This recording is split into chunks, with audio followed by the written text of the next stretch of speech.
Okay, so I've done a bunch of different things trying to make this video where I recorded myself playing the drums a bunch of times, getting the takes right.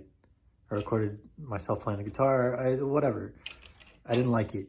It didn't feel like me because I'm not a YouTuber. I don't make YouTube videos, but I do send a lot of dumb videos to my friends.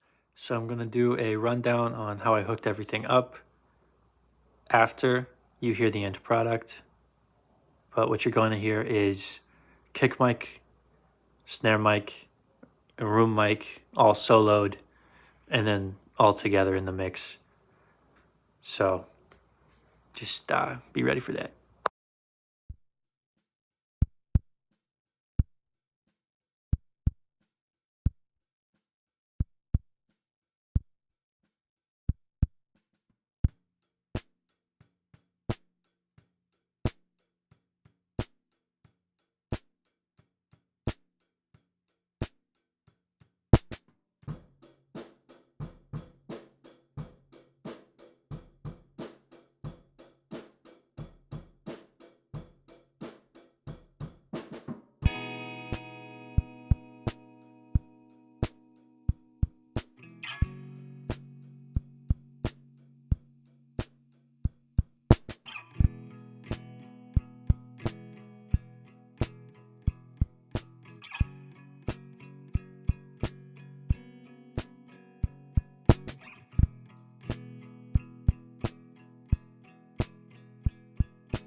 As you can see, it's really warm, it's really nice, it's mellow, it's chill.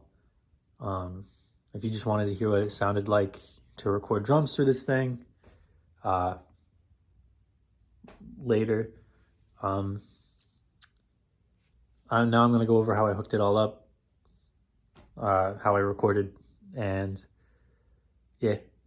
So if you take a look at just an empty channel for one of these, you have these send and receives.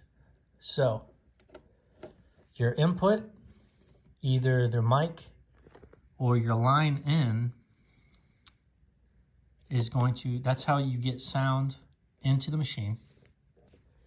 And then it's going to go through, goes through the signal chain. So it goes through your EQ and your little trim. And then it comes out of this and goes into the receive, which brings it over here to where you can bus it and put it out to monitors. There's 4 different monitor channels and studio and control room. So it's kind of like a big, starts here and goes like a big S curve, kind of bunch of squiggles. Anyway, we're not doing that because you might be wondering, why don't you just use direct out? Well, if you use direct out, you don't get to use the EQ, and I want to use the EQ. And I'm not going through all this. I'm not needing to go through all this. So for now, we're kind of bypassing this and coming straight from the send to the audio interface, which I have right here. So if we go through, I've got all of my RCAs hooked up on the sends. So channel 8, 7, 6, I've got kick, snare, and my guitar mic, which I also use as a room mic for recording the drums. So got those. I've got the colors. It's all the same. So kick, snare, and then room / guitar mic. This is my normal setup. My other mics would go in there, but I just use these for today. And that went to my computer. So I did it the simplest way possible. So over here, I've got a SM58 on the kick, It's not a kick mic, but I really like it. It's an 58 is almost the same as a 57, and I've seen a lot of, I've heard a lot of good results come from a 57 on a kick. So I just put my 58 on a kick, and then across this baffle is my snare, where I have a 57 on the bottom. Like, only miking the bottom is a technique that the Beatles used, and it would prevent cymbal bleed, and you'd get more pop from the snares that way. But I'm not using my Rhodes NT5s, which is how I would normally add the cymbals, because they need phantom power, and I don't get that box until tomorrow, and then I can use all my mics. But I sped through this and didn't want to wait. Whatever, enough said. On to the back of the machine.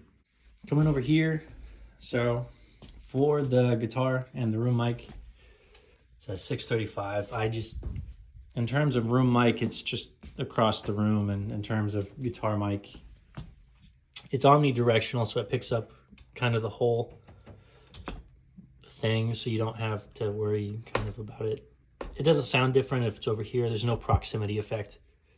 But I'm recording Mustang GTX 100. I was using like a twin reverb patch that I made, and I was using my Epiphone Casino guitar. Love it. It's my go-to. That's good.